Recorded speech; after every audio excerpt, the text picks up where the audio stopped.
कहानी की शुरुआत में हम एक खूबसूरत महिला को देखते हैं जिसका नाम एलिस है और उसकी उम्र 40 साल है। एलिस पिछले 8 सालों से पेरिस की एक फैशन मैगजीन के लिए काम कर रही है। वो अपने करियर में आगे बढ़ने के लिए पूरी तरह से समर्पित है, लेकिन उसका कड़वा स्वभाव और ओल्ड फैशन होना उसकी तरक्की में बाधा सा बन गया है, जिसके कारण पिछले 4 सालों में उसका प्रमोशन नहीं हो पाया है। एलिस का अपने पति से डिवोर्स हो चुका है और वो अपनी छोटी बेटी के साथ रहती है, लेकिन एलिस काम की वजह से अपनी बेटी को ज्यादा समय नहीं दे पाती। वो काम में जाने से पहले अपनी बेटी को अपनी बहन के घर छोड़कर जाती है। एलिस अपनी जिंदगी में बहुत अकेली है और उसे खुद के लिए भी समय नहीं मिलता। एलिस अपनी कंपनी के काम से ब्राजील जाती है और जब वो काम खत्म करके फ्लाइट से पेरिस लौट रही होती है तो उसकी मुलाकात एक यंग लड़के से होती है जिसका नाम एडम है। एडम की उम्र 20 साल है और वो एक कॉलेज में पढ़ता है। एडम ने इकोनॉमी क्लास की सीट बुक की थी, लेकिन उसके सीट में दिक्कत होती है, इसलिए उसे बिजनेस क्लास में एलिस के पास बैठा दिया जाता है। एडम पहली बार बिजनेस क्लास की सीट पर बैठकर काफी खुश होता है, जबकि एलिस अपने लैपटॉप पर काम कर रही होती है। लैंडिंग के दौरान प्लेन में तेज टर्बुलेंस शुरू हो जाती है, जिससे एलिस बहुत डर जाती है और एडम का हाथ पकड़ लेती है। ये देखकर एडम मन ही मन बहुत खुश हो जाता है, क्योंकि पहली बार किसी लड़की ने उसके साथ ऐसा किया था और वो एलिस से आकर्षित हो जाता है। कुछ देर बाद प्लेन लैंड करता है और एलिस जाने लगती है। एडम उससे बात करना चाहता है, मगर एलिस सिर्फ बाय बोलकर निकल जाती है। तभी एडम देखता है कि एलिस का पेन ड्राइव सीट के नीचे गिरा हुआ है। वो उसे लौटाने के लिए एयरपोर्ट के बाहर आता है, लेकिन तब तक बहुत देर हो जाती है। एलिस अपनी बहन की कार में बैठकर निकल जाती है और एडम बस उसे जाता हुआ देखता रह जाता है। रास्ते में एलिस की बहन उसे एक लड़के के बारे में बताती है जो एक डॉक्टर है और कहती है कि उसे उससे मिलना चाहिए, पर एलिस शादी नहीं करना चाहती, इसलिए वो मना कर देती है। इस पर उसकी बहन नाराज हो जाती है। वो चाहती है कि एलिस किसी अच्छे लड़के से शादी करके एक नई जिंदगी की शुरुआत करे। इसके बाद एलिस ऑफिस जाती है, लेकिन ऑफिस में उसके कॉलीग्स को उसका रूखा व्यवहार पसंद नहीं होता और वो आपस में उसकी बुराई करते हैं। हालांकि ऑफिस में एलिस का एक मेल फ्रेंड है जो उसे हर चीज में सपोर्ट करता है। ऑफिस की एक स्टाफ मेंबर एलिस को बताती है कि एडम नाम के किसी लड़के का कॉल आया था, वो तुमसे बात करना चाहता है, लेकिन एलिस ये कहकर मना कर देती है कि वो किसी एडम को नहीं जानती है। फिर एलिस अपने बॉस के पास जाती है और प्रमोशन की बात करती है, पर वो कहता है तुम्हारे लिखे हुए आर्टिकल पुराने लगते हैं, लोगों को उनमें अब कोई दिलचस्पी नहीं है, तुम्हें कुछ नया और रोमांच लाना होगा। अगर ऐसे ही चलता रहा तो मुझे तुम्हें नौकरी से निकालना पड़ेगा। ये सुनकर एलिस आज देर रात तक ऑफिस में काम करती है और सोचती है कि वो कुछ नया और रोमांच कैसे ला सकती है। तभी उसके पास वही स्टाफ मेंबर का नोट मिलता है जिसमें लिखा होता है कि वो लड़का पेन ड्राइव की बात कर रहा था। एलिस को याद आता है कि उसने गलती से पेन ड्राइव प्लेन के अंदर गिरा दी थी। वो तुरंत एडम को कॉल करती है और कहती है कि तुम कहाँ हो, मुझे पेन ड्राइव चाहिए, वो बहुत जरूरी है। एडम उस समय अपने दोस्तों के साथ एक बार में होता है जहाँ वो एलिस को आने के लिए कहता है। जब एलिस बार के बाहर पहुँचती है तो एडम उसे अंदर ले जाता है और अपने दोस्तों से मिलवाता है।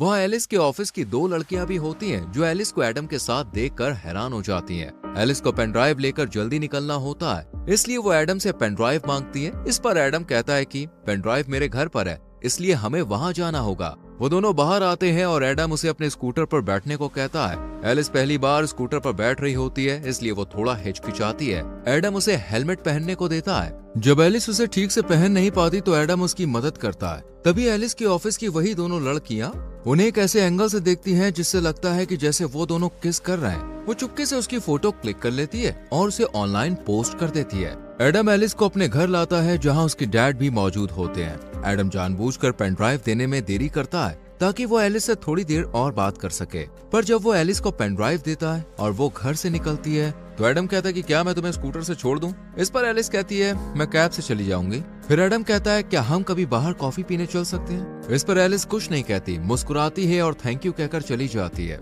अगले दिन जब एलिस ऑफिस जाती है तो सब लोग उसे अजीब निगाहों से देख रहे होते हैं। एलिस कुछ समझ नहीं पाती, तभी उसकी एक कॉलीग उसे और एडम की फोटो दिखाते हुए कहती है कि तुम दोनों की ये फोटो किसी ने ऑनलाइन डाल दी है और सबको लग रहा है कि वो और एडम किस कर रहे थे। पर एलिस जानती है कि ये सिर्फ एक गलतफहमी है, ऐसा कुछ नहीं हुआ था। लेकिन उसका बॉस ये देखकर बहुत खुश होता है। वो कहता है मुझे तुम्हारा ये नया लुक बहुत पसंद आया। एलिस कहती है ऐसा कुछ नहीं है, पर बॉस कहता है हमें तो यही चाहिए। वो लड़का तुमसे उम्र में काफी छोटा है, ये बहुत कूल लगेगा। बॉस को लगता है कि मैगजीन युवाओं को टारगेट करती है और अगर एलिस एक जवान लड़के के साथ रिलेशनशिप में है तो वो युवा पीढ़ी की सोच को बेहतर समझ पाएगी। वो कहता है तुम इसमें लगी रहो, ऐसा करने से हमारी मैगजीन बिकेगी, क्योंकि लोगों को मिर्च मसाला चाहिए होता है। पर एलिस अपने से कम उम्र के लड़के को डेट नहीं करना चाहती है। वो अपने दोस्त से इस बारे में बात करती है, जो उसे सलाह देता है कि उसे बस दुनिया को दिखाने के लिए एडम को डेट करना चाहिए। वो कहता है अगर तुम्हारा बॉस ये देखेगा तो वो तुमसे खुश होकर तुमको प्रमोशन दे सकता है। पर किसी की भावनाओं से खेलना और झूठ बोलना सही नहीं था, लेकिन एलिस के दिमाग में सिर्फ प्रमोशन की धुन सवार थी। इसलिए वो ज्यादा ना सोचते हुए अपने करियर को आगे बढ़ाने के लिए एडम का फायदा उठाने का फैसला कर लेती है। अगले दिन एलिस एडम से मिलती है, वो भी बिल्कुल नए लुक में। उसे देखकर एडम उस पर से अपनी नजरें नहीं हटा पाता। एलिस उसके साथ फ्लर्ट करने लगती है और वो दोनों बातें करने लगते हैं। एडम को यकीन ही नहीं होता कि वो एलिस के साथ है। रात में एलिस एडम को अपने एक दोस्त के शो में ले जाती है। वहाँ एलिस जानबूझकर सबको दिखाने की कोशिश करती है कि वो अपने से 20 साल छोटे लड़के को डेट कर रही है। वहीं उसका दोस्त, जो उस शो का होस्ट होता है, जब एलिस के पास आता है और उसे जानबूझकर छूने लगता है तो एडम को ये अच्छा नहीं लगता। वो उस दोस्त के शो का मजाक उड़ाने लगता है। एलिस भी उसकी बातों पर हंसने लगती है। इससे एलिस का दोस्त अपमानित होकर वहाँ से चला जाता है। इसके बाद एलिस और एडम आपस में बात करते हैं। एडम कहता है कि मैंने कभी नहीं सोचा था कि मैं तुमसे इस तरह मिलूंगा और हम साथ में यूं घूमेंगे। एडम को पता होता है कि एलिस का तलाक हो चुका है और उसकी एक बेटी भी है, लेकिन इससे उसे कोई फर्क नहीं पड़ता। एलिस कहती है हमें एक दूसरे को बेहतर समझने की जरूरत है। तभी एलिस के पास उसकी बहन का कॉल आता है। वो कहती है कि मैंने उस डॉक्टर को घर पर बुलाया है जिससे मैं तुम्हें मिलाना चाहती थी, इसलिए तुम जल्दी से घर आ जाओ। एलिस जाना नहीं चाहती, लेकिन बहन की बात की इज्जत करते हुए वो एडम से झूठ बोलती है कि मेरी बेटी की तबीयत खराब है, मुझे घर जाना होगा। ये सुनकर एडम भी थोड़ा परेशान हो जाता है। वो जल्दी से टैक्सी बुलाता है और एलिस को उसमें बैठा देता है। ये देखकर एलिस को लगता है कि एडम उसकी कितनी फिक्र करता है। घर पहुंचने पर एलिस अपनी बहन, जीजा जी और उस डॉक्टर के साथ डिनर करती है।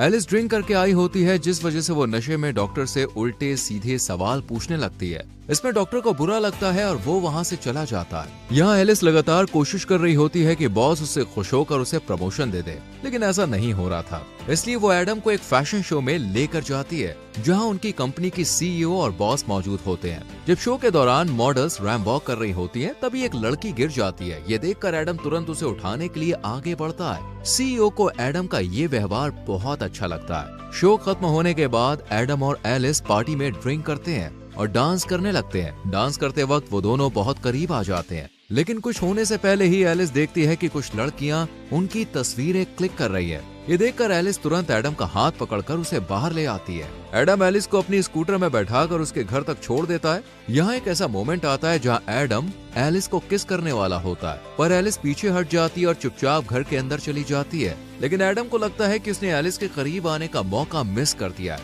इसलिए वो एलिस के घर जाता है, जहाँ उसे पता चलता है कि उसकी बेटी अपनी मौसी के घर पर है। तब एडम एलिस को किस कर लेता है। एलिस खुद को रोक नहीं पाती और दोनों इंटीमेट हो जाते हैं। अगली सुबह एलिस को पिछली रात की घटना के लिए बहुत बुरा लगता है। वो एडम से कहती है कि वो घर से चला जाए, लेकिन बाहर तेज बारिश हो रही होती है, इसलिए बारिश रुकने तक एडम घर में रुक जाता है। तभी एलिस की बहन और बेटी घर लौट आती है। एलिस उनसे कहती है कि एडम उसका कॉलीग है। वो एडम के हाथ में कुछ फाइल्स दे देती है और एडम वहाँ से जाने लगता है, पर जैसे ही वो दरवाजे से बाहर जाता है, एलिस उसे रोककर किस कर लेती है। इससे हमें समझ में आता है कि एलिस अब सच में एडम को पसंद करने लगी है और उसके साथ रहने में उसे अच्छा लगता है। जिस रिश्ते को उसने दुनिया को दिखाने के लिए शुरू किया था, अब वो सचमुच एक एहसास में बदल चुका है। इसके बाद से एडम और एलिस अक्सर साथ में घूमने लगते हैं। एडम उसे सरप्राइज देता है, उसे घुमाने ले जाता है, जो एलिस को बहुत पसंद आता है। अब एलिस और एडम के बीच गहरी भावनाएं विकसित होने लगती हैं। दोनों साथ में बहुत खुश होते हैं। एक दिन एडम एलिस से पूछता है कि तुम दिखने में खूबसूरत हो, अमीर हो, तो फिर तुमने मुझे पसंद क्यों किया? इसका जवाब एलिस के पास नहीं होता, क्योंकि वो अपने फायदे के लिए एडम के साथ रिश्ते में आई थी, पर अब उसे सच में एडम से प्यार हो गया है। कुछ दिन के बाद एलिस को काम में प्रमोशन मिल जाता है, जिससे वो बेहद खुश होती है। लेकिन अब वो एडम के बारे में सोचने लगती है, क्या उसे इस रिश्ते को जारी रखना चाहिए? जब वो एडम से मिलती है, तब एडम उससे कहता है कि मैं तुमसे बहुत प्यार करता हूँ और तुमसे शादी करना चाहता हूँ। ये सुनकर एलिस हैरान रह जाती है। वो कहती है कि हम दोनों बहुत अलग हैं। मैं तुमसे 20 साल बड़ी हूँ, तुम्हें अभी अपनी जिंदगी में बहुत कुछ करना है, हम इस रिश्ते को आगे नहीं बढ़ा सकते। एलिस कहती है, मैं तुमसे प्यार करती हूँ, पर मेरी जिंदगी में बहुत सारी जिम्मेदारियां हैं, मेरी बेटी है, मेरा काम है, ऐसे में हम साथ नहीं रह सकते। लोग हमारे रिश्ते को लेकर क्या कहेंगे? वो कहती है शायद यही बेहतर होगा कि हम यहीं पर रुक जाएं। लेकिन एडम उसकी बातों को नहीं मानता। फिर भी एलिस वहाँ से चली जाती है। एलिस जानती है कि उसने एडम को पहले सिर्फ प्रमोशन के लिए इस्तेमाल किया था, लेकिन अब उसे भी उससे सच में प्यार हो गया है और वो उसके साथ रहना चाहती है। फिर भी अपनी जिम्मेदारियों और समाज के डर के कारण वो एडम से दूर हो जाती है। एलिस एडम से दूर होकर बहुत अकेला और तन्हा महसूस कर रही होती है। उसके लिए एडम को भुलाना काफी मुश्किल हो रहा था। वहीं एडम का भी यही हाल था। वो अपने दुख को अपने पिता से साझा करता है। उसके पिता उसे समझाते हैं और कहते हैं, जब मैं तुम्हारी उम्र का था तब मुझे भी प्यार हुआ था। ये सब चलता रहता है, तुम्हें अपनी जिंदगी में आगे बढ़ना होगा। कुछ दिन बाद एलिस के ऑफिस में सीईओ खुद मैगजीन का कवर फोटो देखने आती है, लेकिन उन्हें कवर फोटो पसंद नहीं आती। वो मेल मॉडल की जगह किसी नए और अनदेखे चेहरे की तलाश में होती है। तभी उनकी नजर एलिस के लैपटॉप स्क्रीन पर पड़ती है, जिसका वॉलपेपर एडम की तस्वीर होती है। उसे देखकर सीईओ को याद आता है कि ये वही लड़का है जिसने फैशन शो में रैम वॉक के दौरान गिरी हुई लड़की को उठाया था। वो चाहती है कि एडम उनके मैगजीन का नया मॉडल बने। ये सुनकर एलिस को अच्छा नहीं लगता। वो नहीं चाहती कि वो फिर से एडम से मिले, लेकिन अपने बॉस के कहने पर उनकी बात उसे माननी पड़ती है। एलिस एडम को कॉल और मैसेज करती है और एडम एक टूटे हुए आशिक की तरह घर में बैठकर ड्रिंक कर रहा होता है। वो एलिस के कॉल और मैसेज का गुस्से में जवाब नहीं देता। तब एलिस खुद उसके घर जाती है और उसे अपने साथ बाहर लेकर आती है। एडम को लगता है कि अब एलिस फिर से उसके साथ रिश्ता शुरू करना चाहती है, लेकिन एलिस उसे बताती है कि तुम्हें मैगजीन के लिए मॉडल बनना होगा, तुम्हें खूबसूरत लड़कियों के साथ काम करने का मौका मिलेगा और इसके लिए तुम्हें पैसे भी मिलेंगे। ये सुनकर एडम गुस्से में आ जाता है। उसे समझ में आ जाता है कि एलिस अपने काम के लिए उसके पास आई है। वो कहता है, मैं अब तुमसे मिलना नहीं चाहता, अच्छा होगा हम कभी ना मिलें, और वो गुस्से में वहाँ से चला जाता है। जिस दिन एडम का फोटोशूट होना होता है, सभी एडम के आने का इंतजार कर रहे होते हैं। एलिस को डर लगता है कि अगर एडम नहीं आया तो उसे नौकरी से निकाल दिया जाएगा। तभी एडम वहाँ पे आ जाता है क्योंकि वो अब भी एलिस से प्यार करता है। उसे मेकअप रूम में ले जाया जाता है जहाँ उसका लुक तैयार किया जा रहा होता है। तभी उसके पास एलिस का दोस्त आता है और एडम से माफी मांगता है। वो कहता है कि मैंने ही एलिस को सलाह दी थी कि वो तुम्हारे साथ झूठा रिश्ता बनाए ताकि उसे प्रमोशन मिल सके।